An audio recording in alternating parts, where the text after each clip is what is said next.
hard worker. She works in the human resources field and has for years in our community. She's one of the most loving, caring mothers, committed mothers that I've ever met in my life.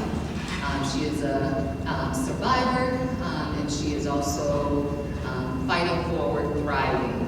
And so we're really proud of her and her family because it takes a village, and she absolutely adores her family. She does this for herself. Actually, she doesn't. She does this for her family. Every time I talk to her or we're connecting, she's thinking about her family, thinking about her mom, her dad, her children, because she absolutely adores them and wants the best for them. And so she blesses us. Anytime you come to our Argrow South space, you'll see beautiful tulips drawn on every wall, and this is Nana's artwork. And so she blesses the community through art, and also with her kindness. She also does really well with children. We're wanting to get her employed part-time at Artist House doing maybe therapeutic art in the future. But we're proud of her. She recently, just a few weeks ago, worked with Rejuvenate Housing and Gwen and the team. Gwen, would you stand with Rejuvenate Housing?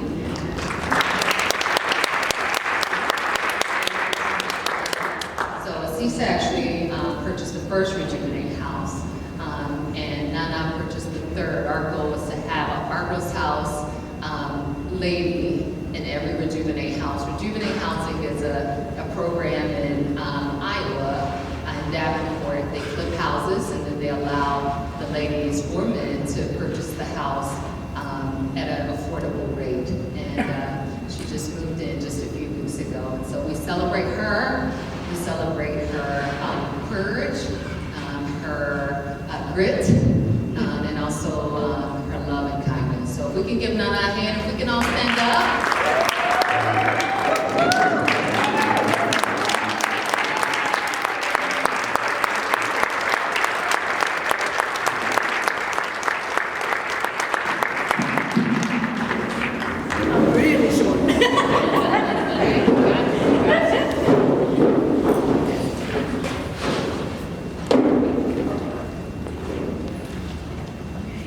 So, 6 years or more, and I've been asked to speak on a few occasions, but I was still feeling quite a bit, so did not have the courage or the grit to come up here, but today I feel like I have to, and I want to. It is an honor to be here, and I appreciate every single person that showed up. You look lovely. Thank you. Thursday in the middle of the week is kind of tough, so thank you. This is very dear to me. Dr. Kitt has been pivotal. But I'll start off light. I'm gonna preface the saying, sticks and stones may break your bones, but words may never hurt me. It's not true. Words. I was an aspiring poet at one point, and I shared a poem with a friend, and they said, I've heard better. So I slowed down, didn't write. I wanted to be an artist when I grow up. And the response was, artists only get paid when they die. So I slowed down on that. Maybe as a kid's mind, I didn't want to die. I was a tomboy growing up. And so I had a lot of guy friends. I was into sports, mechanics. I take things apart better than I put them together. But, so I had a lot of guy friends. And I was called a slut. And I was a virgin. So words hurt. But, stupid, 4 eyes, all those things don't mean anything because they're not attached to somebody you care about. But when those words come from a parent, a partner, a teacher, those hit differently. And sometimes people think, bruises, physical abuse is hard to recover from, but the things you don't see, because bruises, they disappear. Blood, they drop. Swollen, you're back to normal. And I've had a major accident that I almost died. Flipped my car 6 times, and I'm here today. So there's a lot of testimonies, so I figured I'd do it today. And none of those things were traumatic, as much as the environment or the words that were said when I lived with my partner. I'll take you guys on a road trip. Today was a beautiful day, and the same thing happened that day. It was a beautiful sunny day. He wanted to treat us, took us to a museum in Peoria. And it was him in the driver's seat, me the passenger, and my 1-year-old son in the back. And he wanted to talk politics. And I knew this was gonna go some road that I didn't want to go down. So we're on an interstate. I want to say 75, 80 miles per hour at least, you know. He's talking, I'm listening, obedient, don't say anything. Then he wants me to respond, but I don't want to fight. So I don't say anything, and he demands. So what do? In my mind, I'm debating, what do I say, what do I say? And nothing comes out, so then he thinks I'm ignoring him. So then it infuriates him. All of a sudden, 75 miles per hour, we're come to a sudden stop. He slams on the brake. Now my son is crying, I'm crying. And he balls his fist. And he punches the dash, shatters the monitor, the deck pops up. I hear cars honking, cars reaching by, and I'm like, but then I had to stop it. I stopped my feelings, because then he says, you made me do this. So of course, to survive, I said, I'm sorry. The rest of the day, I held it together. Comforted my son, we had a good day, went back home.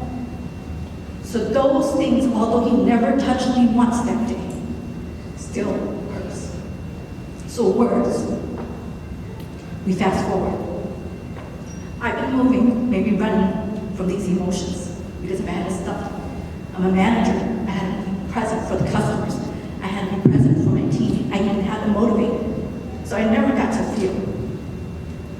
Been moving since 2016. 1 to 2 years I've been moving. And Dr. Kidd, the angel over there, she calls and says, hey, we want to give you this home to live in rent-free for a year. You don't have to pay anything. I had just survived paying bad taxes. I had just survived medical bills due to an emergency surgery I had to take. I had to just survive bankruptcy. Nobody was going to consider me. But through the grit, the resilience, she introduced me to Rochelle. Rochelle became my soul sister. She's a financial coach, but she's also my life coach. She found ways to help me reframe my thinking, the negative talk that I started to inherit because I was used to it. And she also gave me the tools then when I didn't have words to speak, to just comfort. We also have Ms. Kathy. She's our social worker. She's everywhere. She's a sister. She's a mother. She's a friend. She's everywhere all at once.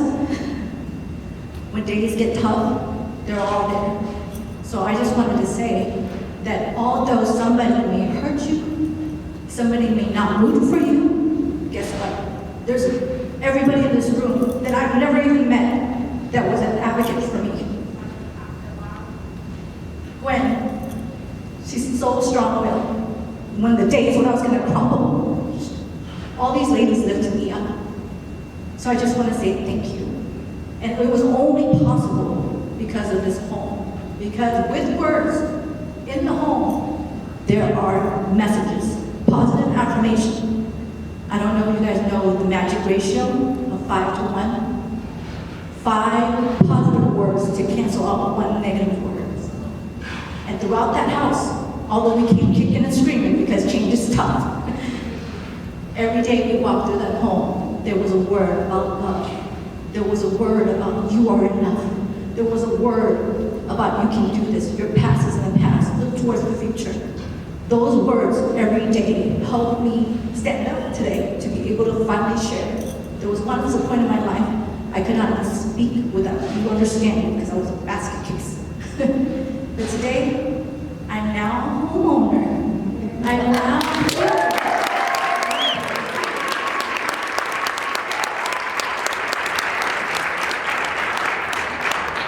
and it was only possible because of kind words, because of the support, because of the encouragement. So I thank every one of you.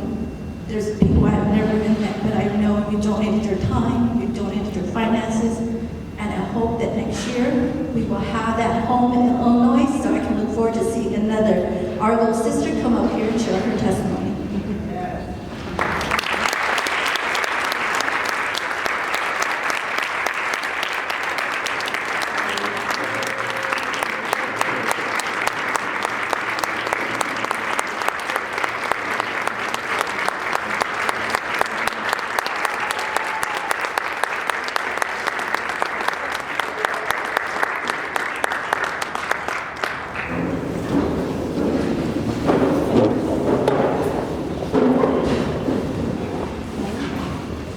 Let's give her another hand. It takes courage.